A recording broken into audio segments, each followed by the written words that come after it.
সেনাবাহিনী নির্বাচন পর্ষদ 2025 সেই অনুষ্ঠানে এই ডক্টর মোহাম্মদ ইউনূস যে হস্তক্ষেপ করেছে সেটা সেনাপ্রধান ডক্টর ওয়াকারুজ্জামান স্পষ্ট করেছে তার বক্তব্যে, এবং তিনি যে ইঙ্গিত দিয়েছেন এবং যা বোঝাতে চেষ্টা করেছেন, ইন্টারনালি কিছু তথ্য সেনাপ্রধানকে দেওয়ার কারণে সেনাপ্রধান সেটাকে স্পষ্ট করতে বাধ্য হয়েছেন এবং কিছু কথা ইঙ্গিত দিয়েছেন। সে বিষয়ে সংক্ষেপে আপনাদের সাথে শেয়ার করছি।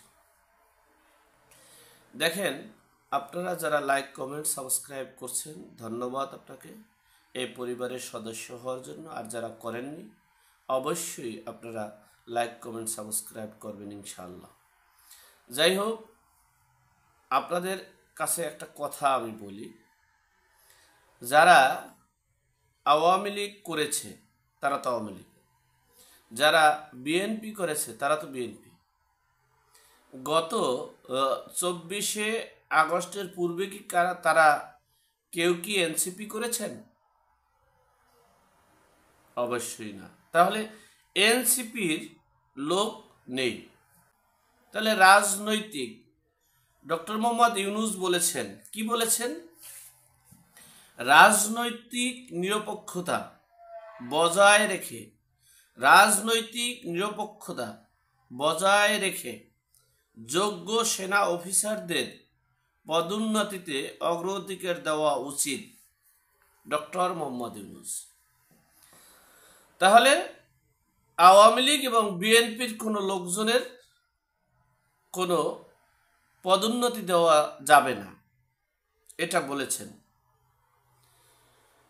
এনসিপির শুভাকাঙ্ক্ষী যারা আছেন তারা অবশ্যই সেখানে পদ পাবেন, কারণ এনসিপি তো রাজনৈতিক দল এখন পর্যন্ত হয়নি, এখনো তারা নিবন্ধন পায়নি, এখনো তারা নির্বাচনে অংশগ্রহণ করেনি। তাহলে রাজনৈতিক দলের রাজনৈতিক নিরপেক্ষতা, অর্থাৎ যারা রাজনৈতিক দলের সেনা কর্মকর্তা আছেন তাদেরকে বাদ দিয়ে যারা নিরপেক্ষতা গত সময়ে দায়িত্ব পালনে যারা নিরপেক্ষতা আছেন, তারা যে পদই হোক না কেন, যে জায়গায় হোক না কেন, তাদেরকে ভালো পদে আনতে হবে। উচ্চ পর্যায়ের কমান্ড দেওয়ার মতো অবস্থান যাদের আছে, আপনাদের জানি 5টা সেক্টর, ব্রিগেডিয়ার জেনারেল, এরপরে এই মেজর, কর্নেল, এই যে পোস্টগুলো, এই পোস্টগুলোতে রাজনৈতিক কোনো শুভাকাঙ্ক্ষীকে না দেখে বা না ঢুকিয়ে সেখানে নিরপেক্ষতা বজায় রেখে একটু নির্বাচন করার আহ্বান জানিয়েছেন।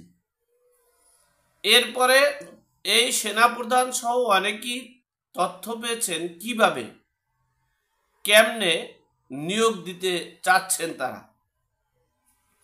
সেজন্য এই সেনাপ্রধান বক্তব্যে বলেছেন, এই সেনাবাহিনীতে সবচেয়ে মূল্যবান একটা জিনিস হচ্ছে চেইন অফ কমান্ড, অর্থাৎ সিনিয়র যিনি, তাকে রক্ষার জন্য জীবন দেওয়ার প্রস্তুতি নেয় জুনিয়র, চেইন অফ কমান্ড।